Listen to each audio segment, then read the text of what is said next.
The Book of Genesis, New International Version, Chapter 1. In the beginning God created the heavens and the earth.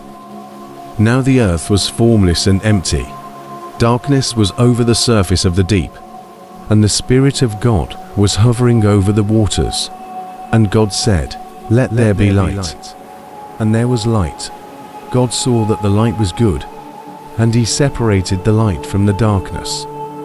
God called the light day, and the darkness He called night. And there was evening, and there was morning the first day.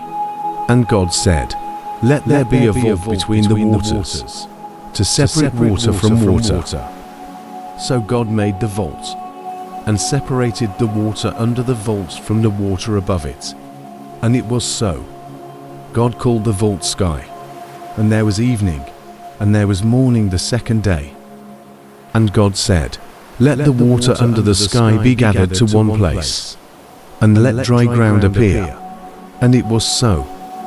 God called the dry ground land, and the gathered waters He called seas, and God saw that it was good. Then God said, "Let the land produce vegetation, seed-bearing plants, and trees on the land that bear fruit with seed in it, according to their various kinds." And it was so.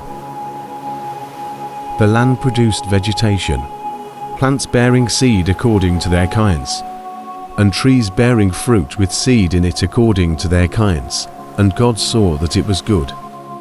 And there was evening, and there was morning the third day.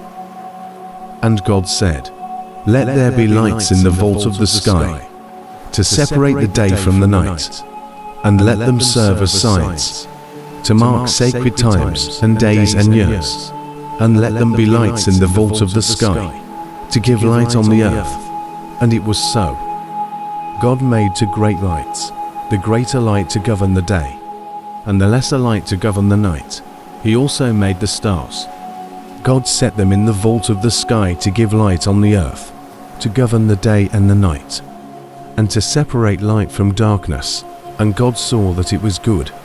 And there was evening, and there was morning the fourth day.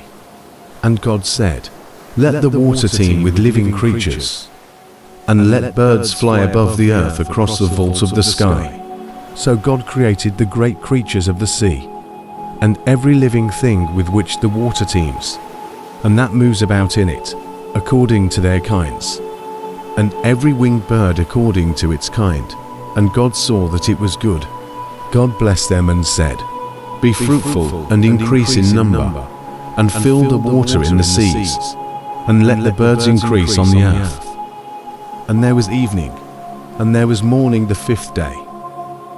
And God said, "Let the land produce living creatures, according to their kinds, the livestock, the creatures that move along the ground, and the wild animals, each according to its kind."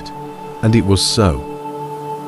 God made the wild animals, according to their kinds, the livestock according to their kinds, and all the creatures that move along the ground according to their kinds. And God saw that it was good.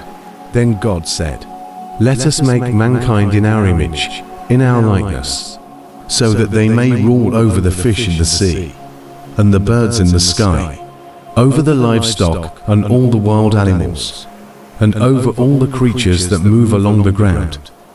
So God created mankind in His own image. In the image of God He created them. Male and female He created them. God blessed them and said to them, "Be fruitful and increase in number. Fill the earth and subdue it.